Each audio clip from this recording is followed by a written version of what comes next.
We are live here on The Beat London with the person I'm going to call the phenomenal woman. Hey. If you've read the book, you know what we're talking about. If you've seen the tour around the country, you know what I'm talking about.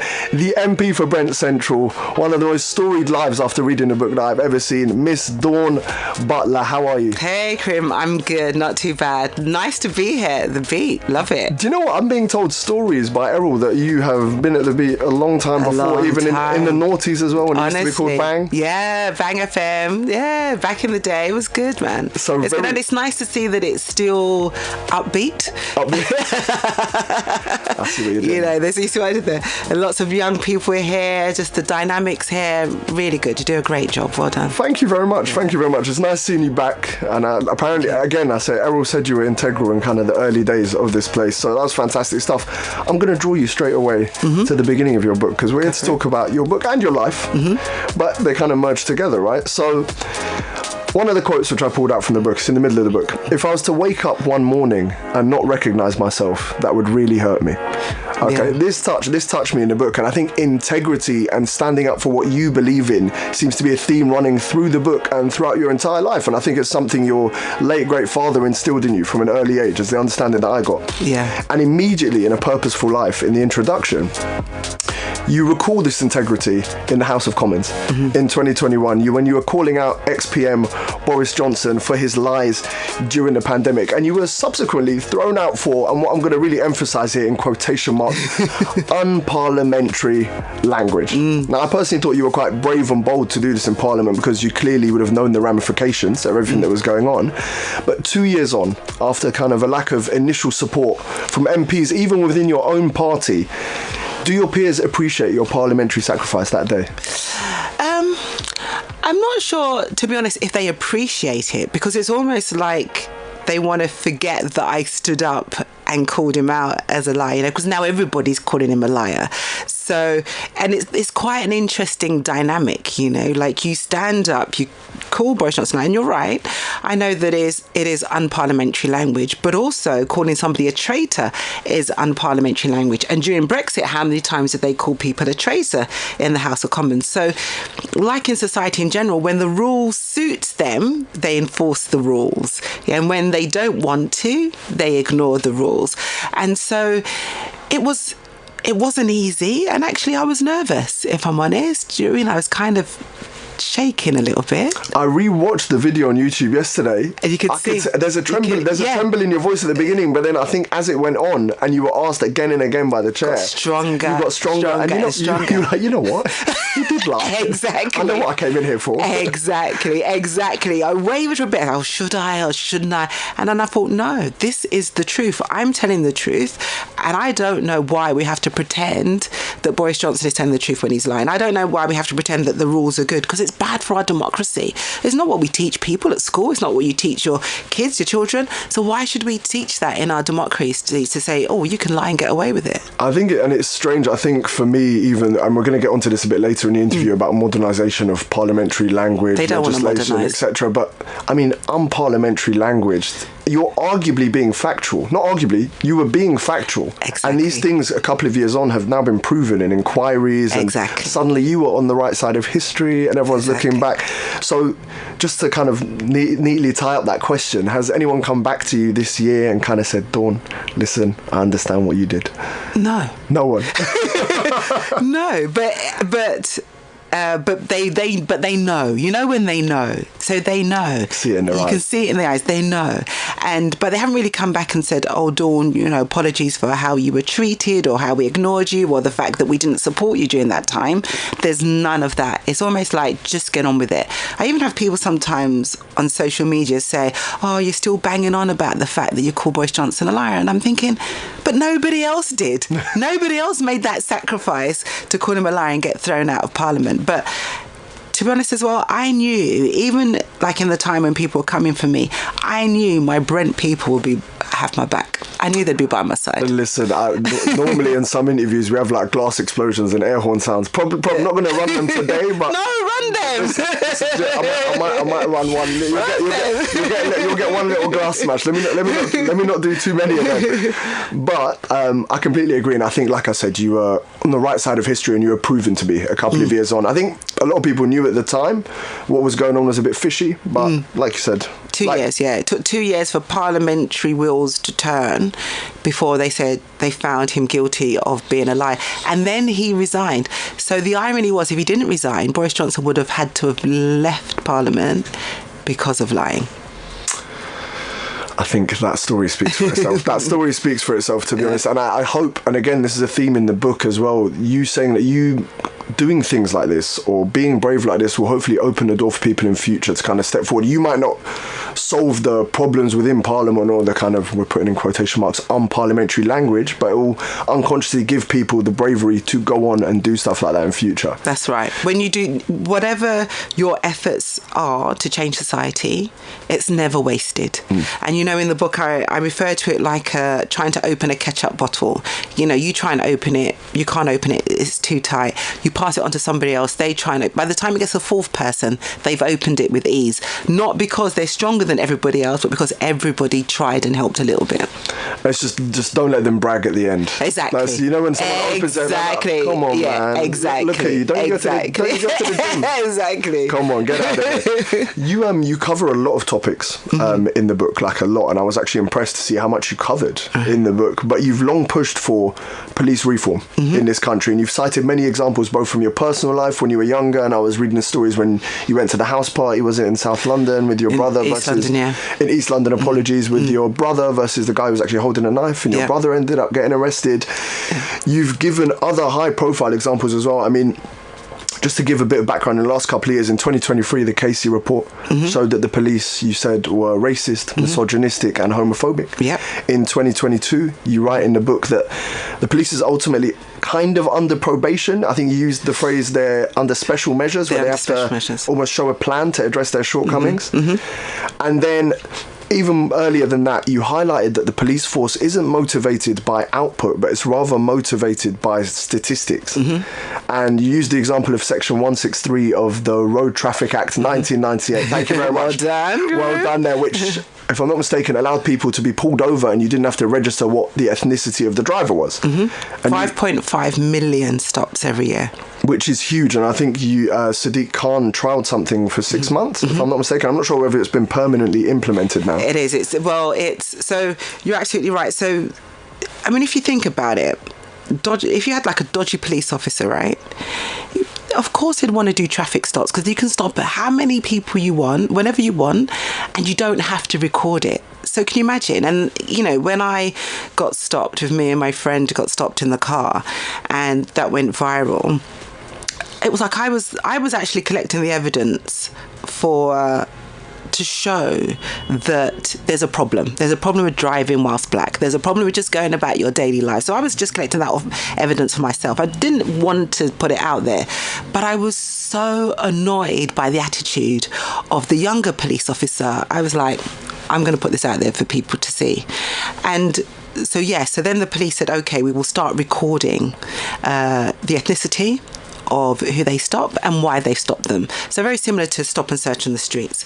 And now I have to double check actually, because there was a gap where they said they're going to automate it, put it on the iPad so they can do it on the street. So I need to check that, but that they have promised that will be rolled out permanently, because what it did was, if you like, it put a little bit of a friction between what the police does to society, to people. So it meant they had to think about what they were doing. It's accountability. Exactly. It's accountability. Exactly. You're as in you. I think you use an example like everybody else in their workplaces around London, around England, is expected to adhere to certain rules. Absolutely. So should the police, and you should be accountable for what you do. And you don't get rewarded for failure, do you? You get rewarded for success, for things that. But it's really weird that some areas of the police, they get rewarded for failure. Having a stop and search system that has a 12% return rate, in what other organisation would they say, well, that's good, you're right, 12% out of 12 out of 100? And it's racking up empty calories. It's almost like a commission-based work where, I'm just doing it in order to look good for my boss, whereas that's not what you're there for. You're there to serve the public. That's right. I think that's ultimately. But the question I wanted to ask you is, do you think the first step in the process of police reform, as you put it in the book, is for the new commissioner to accept the phrase that the police is institutionally racist? I think it's really problematic that he doesn't accept it. And the irony is, okay, I have meetings with him. I'm chair of the London MPs, right? And we have meetings with him. And he knows the police is institutionally racist. He knows it, right? We've had discussions about it.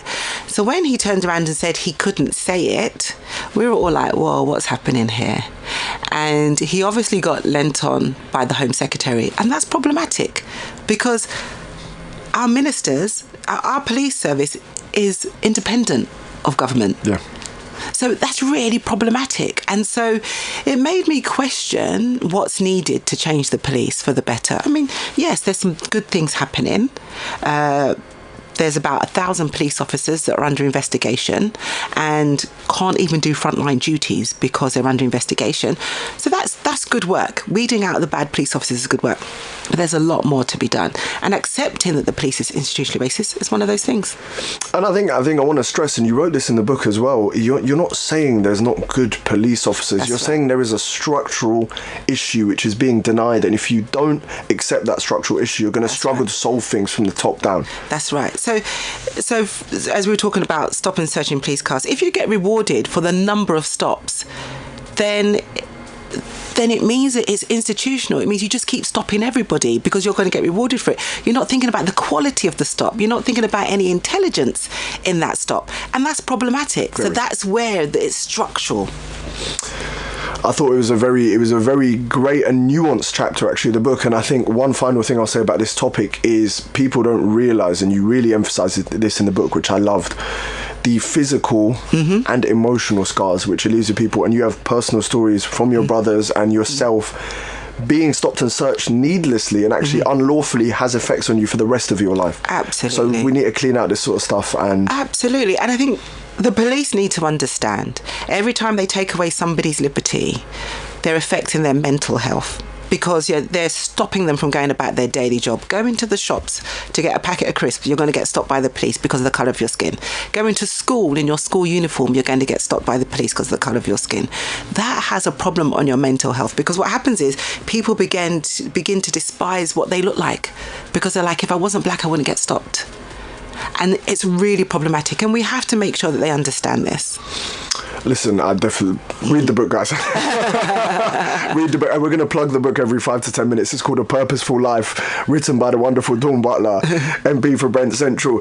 And you talk fondly in the book of your good friend Sadiq Khan. And in 2009, you became the first African Caribbean woman who is a government minister to speak at the dispatch box, and on that day he kind of championed you very fondly. And I think he championed you throughout your whole career. And then I read afterwards, you then go on to say, I hope one day I'll be able to follow in his footsteps as Mayor of London. Can we expect a Dawn Butler mayoral campaign in the not too distant future?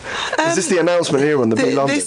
That is the announcement that hopefully when Sadiq decides that he's no longer going to stand for mayor. Because I think he may be running next year. He's running, he's running again. As long as he doesn't stay on for too long, as long as it's like next time, then I would actually put my name forward to be Mayor of London. I think you will have my vote. You'll have my vote. So that's one. That's a start. Listen, everyone's got to start somewhere. So that's a start. So thank you so much. And just reading your experiences from all over London, I think you'd be the perfect candidate. Actually, I feel like you've got so many experiences in East. Well, East obviously is where you laid your hat. West, you know so well. Northwest and everything.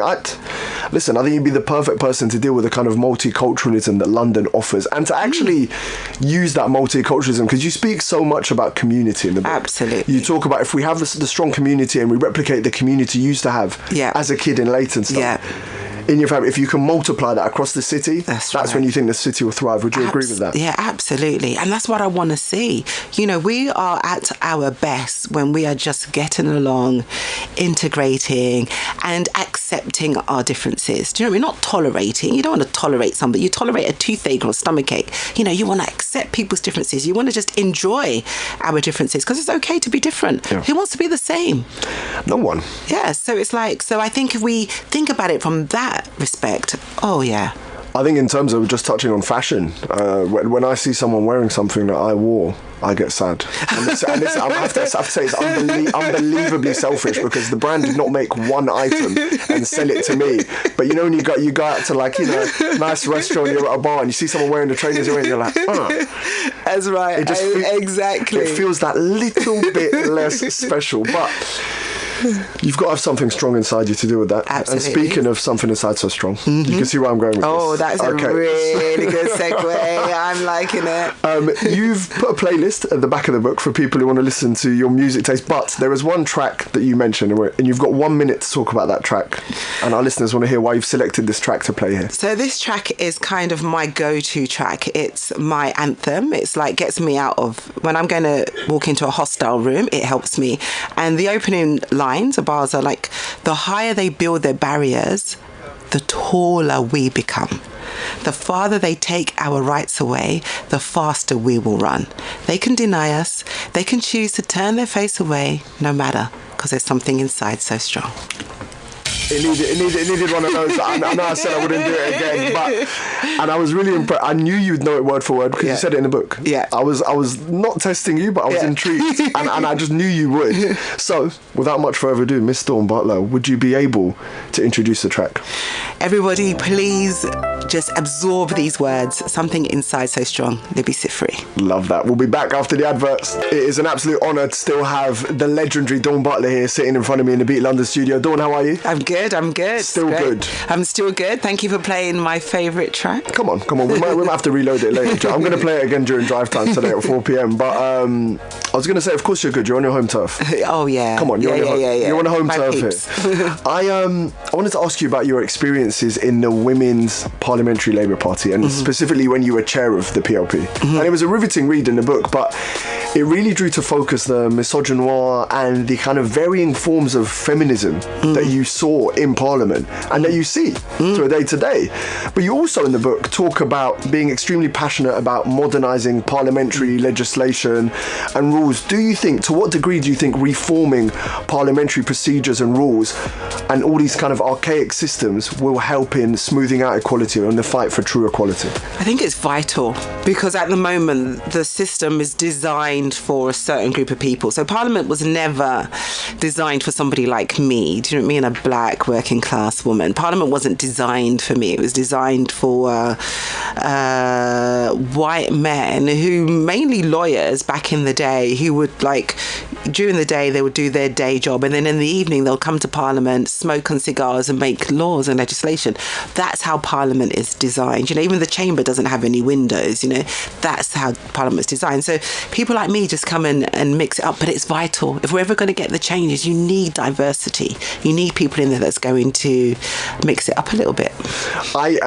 You've written in the book that it's probably going to be very hard to modernise because a lot of the people who are currently benefiting from the fact that these rules and legislations aren't modernised are going to protect it. Oh, yeah. They're going to fight tooth and nail to make sure that the old ways stay the old ways. Oh, yeah. That's how it works. That's how anything works when you try and change the system, try and just change the status quo. The people who benefit from it, even if it's unjustly benefit from it, they will fight back because they're like, well, why should this change? It works okay. No, it works okay for you. It doesn't work okay for the rest of us. Do you know what I mean? But you're blinded by your privilege, so you don't see that.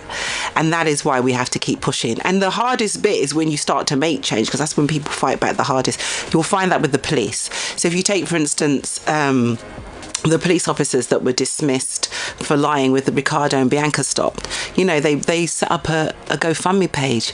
You know, they got £150,000 with police officers saying, you know, why should we stop? We always act like this. Just because you've always acted that way doesn't mean it was the right way to act. Doesn't make it right. And I think you were talking now that the system wasn't designed for someone like you, and you're saying specifically I want to talk about class and being a working class woman coming from a working class background. You found this out the hard way during your campaign to be deputy leader of the Labour Party in 2020. I mean, I was laughing so much that you said, so you're working on an extremely tight budget and you stayed in the worst hotel in England 8 years running. If you want to hear more details about the hotel, read the book. I'm sure read the book. But you touched on a very important point about the fact that working class candidates might actually be limited when they're running such campaigns because other people might have more fundraising and more money in it and be able to even do something as simple as send a text to every single person in a certain borough or something like that, which is expensive. Would you back tighter spending caps in campaigns to help level the playing field for the working class? 100%. And I mean, and we're talking, this is internally, so this is within the Labour Party structure. So that came as a surprise to me that I needed so much money to stand as like deputy leader for my own party. So it does exclude people, because unless I could raise, £300,000, I'm literally out of the race. And that's shocking. And then if you expand that to like a general election, of course, if you look at the Tories versus Labour, Tories are going to outspend Labour 10 or 20 times, plus all the money they've stolen from the public purse with COVID contracts and stuff like that. They're going to have a lot of money to spend. And that's unfair, because it means that you get bombarded with information through your Facebook, WhatsApp, whatever, because they can afford to do it. It felt like, although you were going up against some great people and stuff like that, it felt like you had the capabilities. The way you write about it in the book, like you could have won with the right funding, and I feel you truly believe that. And I was reading the words, I was like, I agree. It feels like you were going on a good run, and then I think you reached Leicester, and it was a bit of a turning point. It was the inflection point for you in the campaign where you kind of just hit you and your team that this might not be our time this time round, but you wanted to go out with your head held high. Yeah, exactly. How can we push? Because I think this is a fantastic initiative. Just even if you're going to implement it in the Labour Party, how do you think you could implement it? How would you go about it? Oh, I think that the system has to change. So, as we said, things like sending letters or information to people should just go in one envelope. We all contribute to the cost, and so everybody gets information on all of the candidates. As it currently stands, if you've got, I think it was something like 200 and something £1,000, then you can send information to people. That is shocking, that is a lot of money just to send a few messages and do it. And also it felt wrong to me that even if I had that money, that I would be spending it on sending somebody information about me, when you think cost of living crisis, we could be better use for that money. So it was at odds with me, to be honest. It's listen, you've got my backing if you introduce this, because I think at the base of anything in life, you want to give people a level playing field. Absolutely. At the base, I think we can talk about a lot of issues in this country, but I think one of them, which is so clear, is classism. Absolutely. So clear as day, as day that there are classism issues in this country. So if we can level the playing field in any way, something you've championed a lot. Yeah, all this stuff where they say, you just have to pull yourself up by your bootstraps and all of that. It's all a con. Do you know what I mean? They have funds and hedge funds and money, and that is very secret handshakes, secret boys clubs. We'll get you in here, we'll get you in there.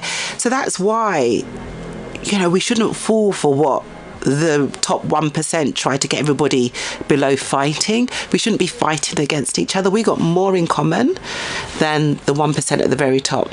I hear it loud and clear. And I want to touch on something personal in the book, something which you write about towards the end of the book. And again, I think people can tell this from the interview, from your speeches, from your entire political career, and before that, when you're working with trade unions, when you're back at Butler's Bakery. Of course, I'm going to put my peace signs up. But your spirit and I think upbeat nature got you through your battle for breast cancer. And I think you were inspirational in the fact that even though you went through this, and people in your family have gone through this as well, your sister, you started a campaign called 1 Million Missing Mammograms to encourage women to go out there and get scanned to either prevent or catch breast cancer early. I just wanted to give you kudos for that. That's number one. That's the first part of this. But your breast cancer journey actually showed you firsthand the deterioration of the chronically underfunded NHS. Oh yeah. And I just wanted to ask you, I mean, you're one person. I don't think you can solve this problem on your own. What do you identify as the biggest issue facing the NHS? Tory government. The floor is yours. That is the one biggest issue. They're not interested in maintaining a national health service. What they're interested in is privatizing it so that other people can make money from it. I mean, to be honest, I am sick and tired of big pharmaceutical companies, our government, using our illnesses and ill health as a way to make money. You know, we should be better than that as a society. We should be prioritizing people's health over profit. You know, there are medicines out there that could be used, but because big pharmaceutical companies are not making enough money, they don't want to put it on the market. I mean, that should upset us all. We should be outraged by it. You know, there could be more investment in Alzheimer's and dementia. There could be more investment, but it's all determined on how much money they make. So I think, you know, we're going to need to get smarter. We need to get smarter about our politicians and our politics. And look, the Labour Party isn't perfect on this either. So, but we need to be smarter and hold our elected politicians to account, because people make it. Just yesterday, Palantir, an American company linked to Trump, got a £450 million contract from the government to use our data, to collate our data. What are they going to do with our data? It's going to affect everything that we do. When you apply for car insurance, they'll be looking at your data. I mean, honestly, it's shocking, really. I'm realistic. I know that we live in a capitalist society, but I agree with you in the sense that at least health should remain evergreen and untouched. That's the one thing that shouldn't have profit maximization sprinkled all over Absolutely. it. Like, as in, I get it. You're not living in a socialist society. We live in a capitalist country. Yeah. And America's a capitalist country, and we see a lot of the privatization models transferred from there to here and debated in parliaments, debated in every room in the country. Health is one thing that everybody has in common. Absolutely. You are born, as you say in the book, I remember this one, everyone's born one day and everyone's going to die one day. Yeah. So it's not one of those things where we all differ. I know you were saying earlier we're not all the same, but health, we are all the same. We want to maximise good health, not profit maximise health. Absolutely. And the thing is that COVID and the developing of the vaccine showed us how much money's in the system, and how when you take that money out, how you can progress quickly. And so we should not go back to how it was pre-COVID. We should take the lessons from that.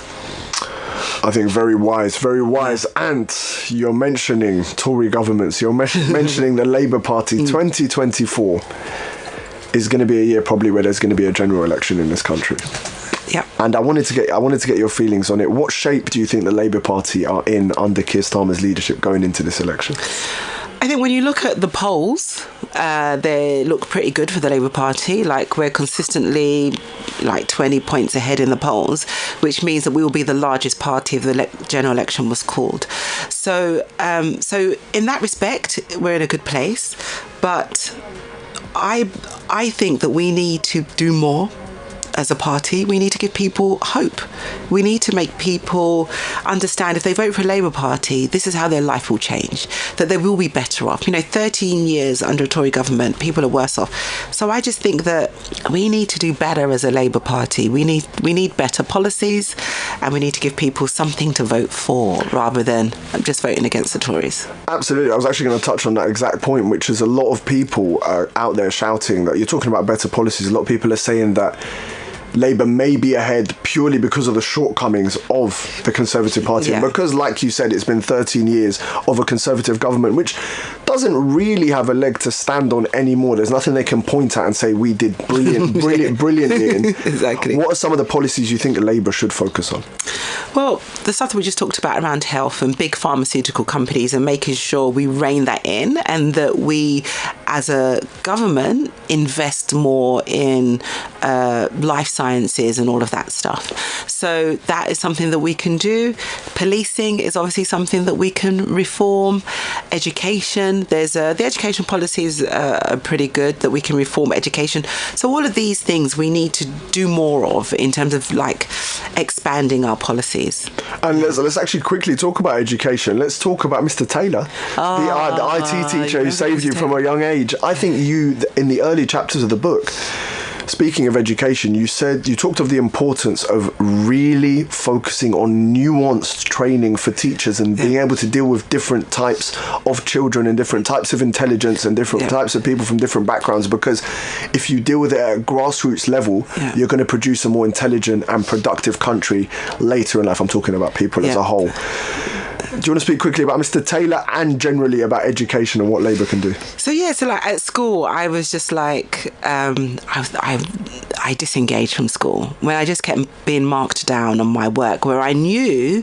So I talked about swapping my homework with my friend Andrea, who was a straight A student, because we had almost identical handwriting, and she still got an A and I didn't, and that was my work. And so I knew then that there was something really fundamentally wrong with the education system. So I really wanted to just duck out of it because I thought this isn't for me.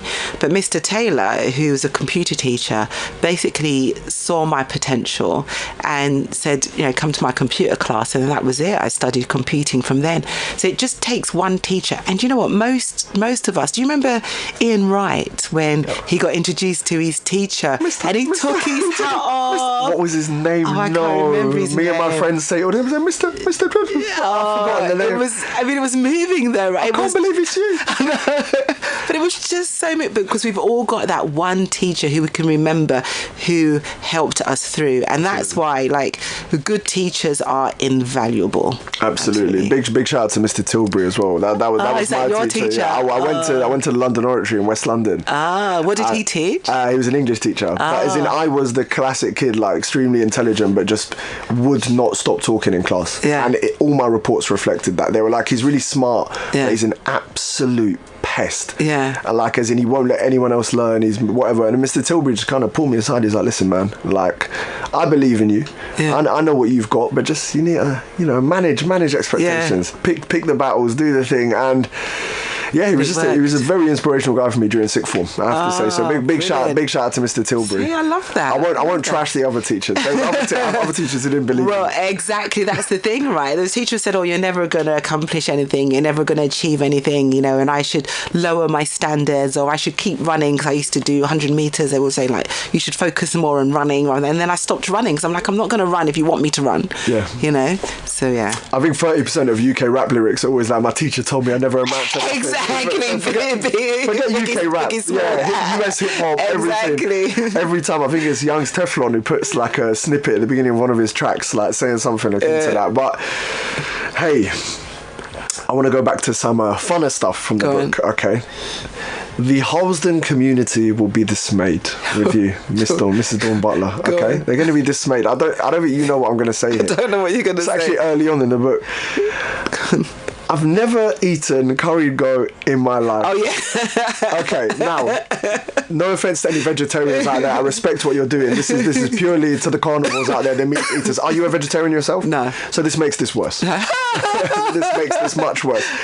You had a pet goat in Jamaica. In Jamaica. Correct? Yeah. You saw the goat get killed, unfortunately, sadly. And they told me to stay indoors. So I used to play with the goat every day. And then they told me one day to stay indoors. And I thought, why am I staying indoors? And I looked out the window and they killed my goat. And to this day, obviously, I laughed at that. I'm not happy about the goat dying. You're laughing at my goat. Did the goat have a name? I can't remember if I gave it a name, but I'm just, I don't know. Okay, well, listen, Brent, Harlesden, I'm sure you're dismayed. And you've never... So, can we change this? Hell no. Because I'm sure you've been around countless Caribbean eateries, restaurants, takeaways, some of the finest ones in Harlesden. Shout out One Stop. Always feeding me sometimes on lunch breaks. But can we change this in future? And if I manage to pick the person who makes the best curried goat... No way. Actually, even the smell of it when it's cooking traumatizes me. Honestly, traumatizes me. No way. Never. No chance. I'm sorry, Harlesden, but I don't eat curry goat. Curry chicken. Oh, there you go. Do you know what? Should I be diplomatic and say we accept your apology, or should I say on behalf of Harlesden we don't accept your apology? I'll leave it to you guys. I make a good curry goat though, to be honest with you, but I have to do it in a pressure cooker, so it's not in a Dutch pot, in a pressure cooker, because then it, Okay, Dawn, this is getting out of hand. No, I can. So It does get complicated. I can cook a good curry goat. My brother likes my curry goat. Yeah, but I do make it in a pressure cooker, and that way it contains the... This is no longer making any sense. So you're in the kitchen cooking curry goat. You've never tasted your own curry goat. So how do you know it's good? Because my brother tells me, and he's really fussy. So you don't objectively know your curry goat is good because you've never had it. No, but you know, my brother says it's good. I kind of trust him. I trust your brother as well. But this is one day. I haven't cooked curry goat for years though. One day when I cook it, I'll bring you some. No, listen. I would love to eat the curry goat. I'd love to. I want to mention one more thing before the interview's done. We've got 10 minutes left with the wonderful Dawn Butler. Butler's Bakery. Okay, a lot of people may know this, may not know this, but you were born and raised in Leytonstone. Yeah. And your family had a bakery, which was like a central community hub. And I think community spirit you talk about in the book is the missing link to solving all of society's problems. But Butler's Bakery was the original debate club. I think it arguably helped you in later campaigns because you 100%. met people from different walks of life. And there's a quote here from the pastry chef. Oh, yeah. Which I want you to just, speak freely about this quote. Follow the recipe for the first time, or follow the recipe the first time. Yeah. So it's because, like, especially when you're a disruptor, like I consider myself a disruptor and I own that, you kind of see something and you think, well, I don't like that, I'm just going to change it.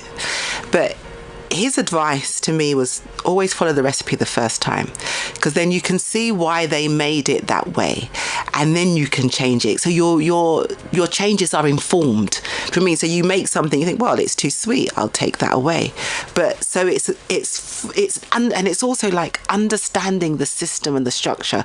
So don't just think you can go in and change something without understanding the whole system. So when you go into something, understand how it works and why it works, and then the changes you make will be fundamental. So the stuff that I'm doing with the police, for instance, is not about getting rid of the odd racist officer or the odd homophobic officer. No, I need to change the system, the structure of the police. So no matter who's in there, the system is strong enough to churn out the bad ones. And that's the importance of it. And in order to change it, you need to understand what was there in the first place. That's right. I love it. Follow the recipe. The first time. What was the name of the pastry chef? Oh my God! And now you're testing my memory. I can't remember his name. Can't. Let me not snake you. Yeah, my God! I can't remember his name. I've done you very dirty. Yeah, you have. I apologise. I could have just made it up, but I don't do that. And going back to Parliament quickly. Quick comment on the Conservative side of the House. A lot of musical chairs going on for the last couple of years with their cabinet ministers, with their prime ministers, with just generally everybody at the top of the party. What do you have to say about this? And do you think they're holding, or they've just got a disregard for the rest of the country, and they think they're focusing slightly too much on the party surviving rather than the country surviving? Oh yeah, I mean, it's a disregard and a disrespect. And let's not forget, every prime minister, every Home Secretary, every Foreign Secretary, they have security for life, they have their pensions improved. So as far as I'm concerned, they're touching each of their mates saying, oh yeah, do you know what I mean? I'm going to give you a little thing here, I'm going to give you a little thing there. For me, I look at it and I think this is all a con. Do you know what I mean? They're conning the public because they're just making sure that everybody's getting a little bung before they're out of power. That's how I see it. I love the word bung, but very nicely put. But then to sprinkle bung there, the end was fantastic. We've got 5 minutes left of the interview. I want to ask you to do something. Okay. And I don't know, I think just you have years of experience, so you being put on the spot is not going to be something strange. Not a big request.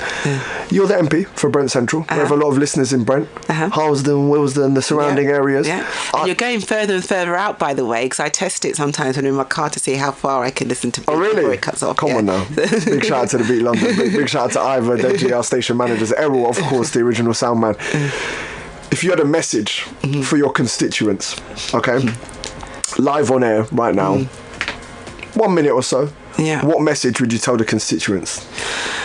I'll say to everybody in Brent that we are the most diverse constituency in the UK, and we gain our strength and our power from our diversity. and we should never let anybody try and come in and pull us apart, because our unity is our strength.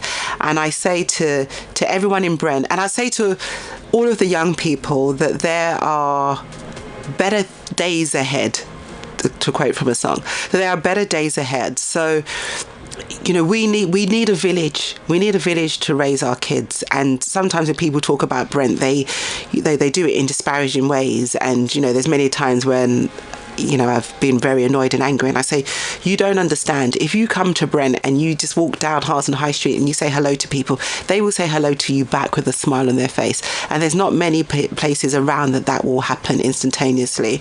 And so we are very, very special, and we should hold on to that, and we should make sure that our young people are nurtured.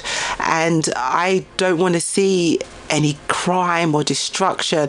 I always amplify the love and community in Brent, because we have much more of that than anything else. Deep breath. Extremely well said. I know, and just to build on that, although it's sad that you have to be doubly as good. Yeah, it's unfair. Let's just stay motivated. That's and right. Let's just keep the standards high. We're all about high standards. That's here right. In Brent. Led by Dawn Butler, Member of Parliament, the phenomenal woman. Dawn, it's been an absolute pleasure today, actually. Thank you. It's been a pleasure for me too. I've interviewed a lot of people. You've, I'm sure, been on hundreds and thousands of interviews, and I'm sure deep down your head you're like, this guy's amazing as well. You are. And I love that you've kind of read and absorbed the book. I love it. Listen, hey, listen, had to. This is not an unprofessional operation. This is a very, very professional operation. But this has been one of my favourite interviews ever. I've never interviewed a Member of Parliament, but let's take MP out of it, because you are a storied person. You are someone who, again, a phrase you use a lot in the book, you have a lot of lived experiences. And I think even reading the book yesterday, this is the first time we met, but I feel like I know you so well now, which is a good thing and a bad thing, because we've just met. So come on, calm yourself. Let's a bit of an over-familiarity, but it's okay. But I just want to say the door's always open for you at Liberty London. Is there going to be a second book, you said earlier?